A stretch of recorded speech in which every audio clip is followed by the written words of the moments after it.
Pues bien, les comentaba que sobre la coherencia, ¿verdad? Se elimina la emergencia, se elimina el toque de queda.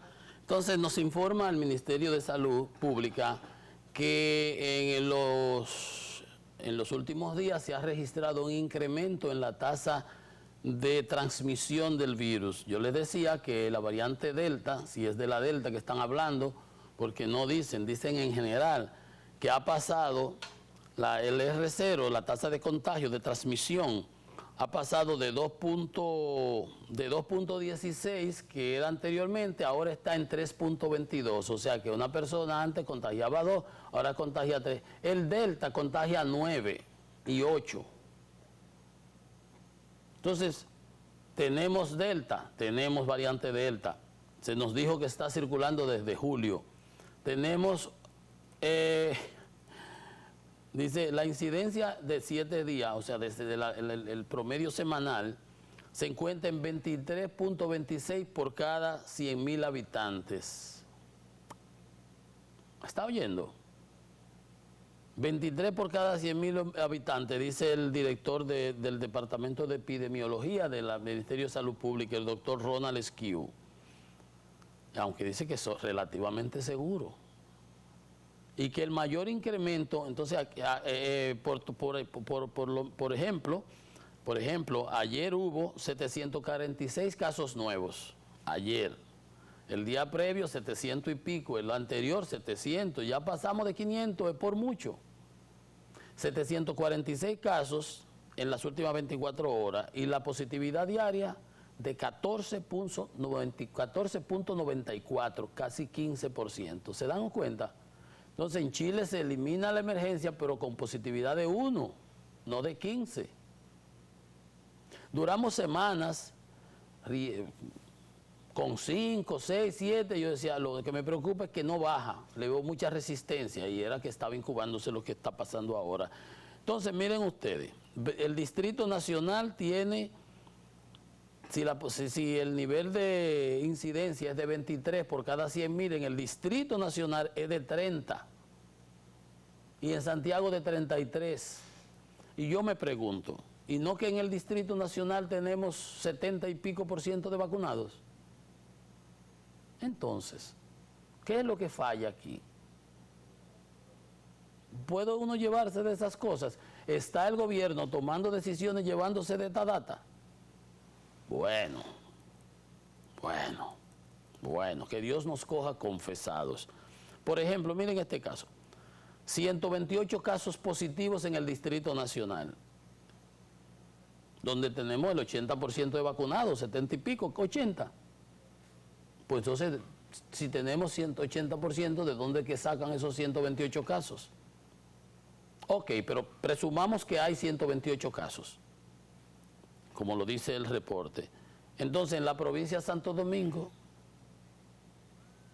que no tenemos vacunados, que lo que tenemos es la mitad de la población vacunada, tenemos 114 casos. ¿Dónde está la lógica? En la provincia de Santo Domingo, que hay 2 millones de habitantes, el doble o más del doble que en el distrito, debiera ser donde aparezcan 200, 300 casos. Si en el distrito aparecen 128 y tenemos 80% de vacunados y en el Gran Santo Domingo tenemos 50% de vacunados, entonces donde debieran aparecer 300, 400 casos es en el Gran Santo Domingo, no en el distrito. Entonces en el distrito aparecen más casos que en el Gran Santo Domingo. No hace sentido. 90 en Santiago. En Santiago aparecen más casos, menos casos que en el distrito. Y en Santiago la vacunación es 50 y pico. Con esa data es que se tomó la decisión de eliminar la emergencia. Estamos feos para la foto. Estamos feos para la foto, señores, y yo espero estar equivocado, pero los números no mienten. Esos números están calimochos, esos números son mostrencos, esos números son cimarrones, esos números no sirven para nada, no tienen lógica, no hacen sentido, como decía una jefa mía. No hacen sentido. Bueno, pero nada, el burro se amarra donde diga su dueño. Usted lo que tiene que hacer, amigo mío, es cuidarse. cuidarse, vacunarse y no meterse en molote hasta que esto pase. Pero lo veremos, esto es sencillo.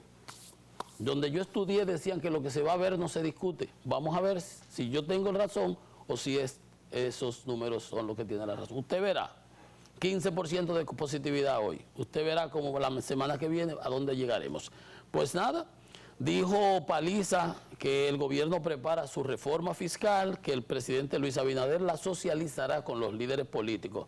El presidente Leonel Fernández le advirtió que no estaba el horno para galletica, para ponerse a inventar con reformas fiscales, por la situación que hay de, ¿verdad? Estamos saliendo de la pandemia, para no retrasar el crecimiento, etcétera, etcétera.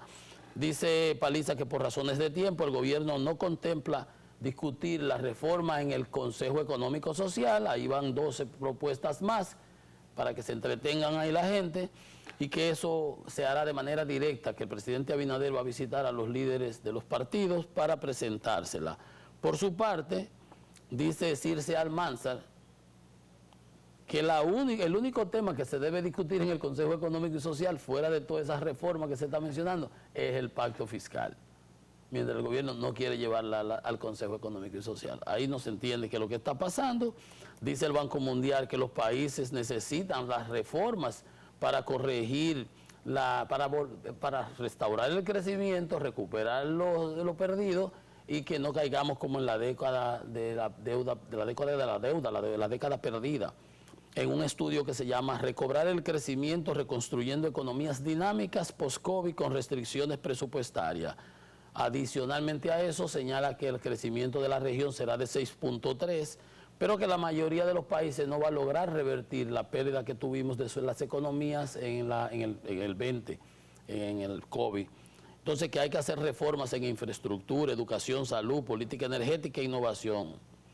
William Maloney, economista jefe del Banco Mundial, señalaba que los esfuerzos por mitigar los efectos de la crisis dieron pie a un aumento significativo del gasto, lo estamos viviendo aquí, resultando en mayores niveles de déficit y deuda pública. Eso es generalizado, no hay tutía con eso.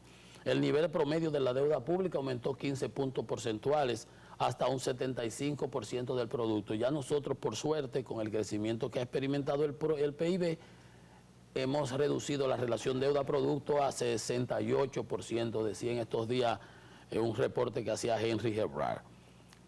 Entonces, todos esos programas de ayuda han significado aproximadamente, a nivel regional, global, promedio, 4,4% del Producto Interno Bruto. Pero que hay que, dice, ampliar los impuestos sobre la propiedad y en menor medida sobre la renta de las personas. Hay que elevar los gravámenes sobre alimentos no saludables y las emisiones de carbono. Bueno, ustedes saben que ese es un tema delicado, porque eso de ponerle ITEVI a un sinnúmero de bienes y servicios que hoy día no se le aplican, eso encarecerá, aumentará los impuestos, dejará menos ingresos disponibles para la población y obviamente es sacarle dinero de los bolsillos. ¿A quién? Fundamentalmente, como decimos siempre, a la clase media.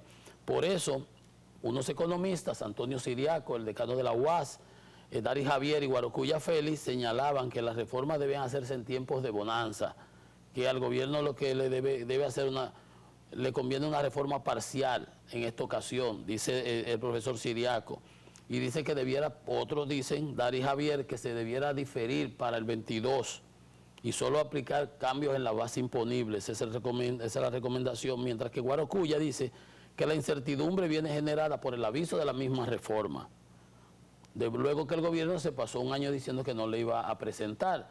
Entonces que hay una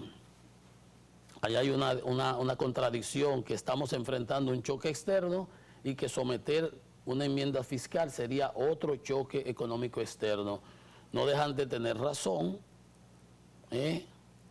Entonces, el gobierno, su problema ha sido realmente que no ha podido aplicar el gasto de capital. Y hay un comentario de unos economistas que dicen que el profesor Siriaco dice que ese sobrante que el gobierno ha argumentado de 112 millones de pesos se debe a la baja ejecución del gasto de capital. Entonces, una economía con tan baja ejecución del gasto del capital no va para adelante, no va a avanzar, porque te lo comes todo, es gasto corriente, y el gasto corriente no es reproductivo. Dice, en los primeros 9 meses de este año se ha ejecutado 93% de gasto corriente y un 7% de gasto de capital. Y ese es el sobrante que tiene el gobierno de esos 112 millones. Dice el doctor Siriaco que el gasto de capital continúa siendo un problema para el gobierno, por lo cual no ha podido ejecutar los préstamos. Y ayer tomábamos 150 millones de dólares, 50 para la línea del metro, la línea 1 del metro, y 100 para la rehabilitación del muelle de Manzanillo. Esos son proyectos importantes. Entonces dice que en el presupuesto del 22 hay 34 mil millones en cuentas por cobrar y que eso es un truco contable que se difieren de un año a otro para presentar unos déficits menos agrandados de los que realmente es. Entonces, según la CRES, el Miguel Collado de CRES dice que el gobierno va a gastar mucho más de lo que tiene planificado. ¿Se dan ustedes cuenta? Entonces, esos son problemas que el gobierno tiene que evaluarlos. Tiene que evaluarlo. Por lo menos el Banco Mundial pronostica que vamos a tener un crecimiento de 9.1. 9.1. Creo que en el presupuesto se mandó una proyección de crecimiento del 5 punto y algo. O sea, se están poniendo menos para luego tener más ingresos y que la relación deuda-producto pues sea más atenuada. Pero, por ejemplo, con un 9% nosotros estamos en un selecto grupo. Chile va a crecer al 10,6%, Guyana 21%, Perú 11% y Panamá 9.9%. Si nosotros, el Banco Central ha dicho que creceremos alrededor de 10%. 9.1, 10 es muy bueno, es lo mismo. Pero a nivel de Latinoamérica será de un 6.3% promedio con esos crecimientos que vimos ya de esos países. Entonces,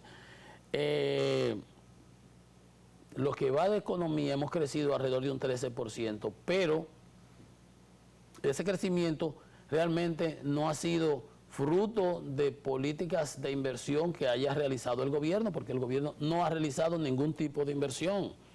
Entonces, si nosotros ahora tenemos un resurgimiento del virus y un nuevo rebrote y tenemos que controlar la economía, tenemos que cerrar, eso se va a reflejar en el crecimiento y vamos a caer de nuevo. Por eso es que yo decía, no sé, esa medida, en qué consistirán las nuevas medidas, la magia que se piensa aplicar, que anunció don Antoliano Peralta, el consultor jurídico, porque no tiene coherencia con lo que están experimentando los países a nivel internacional.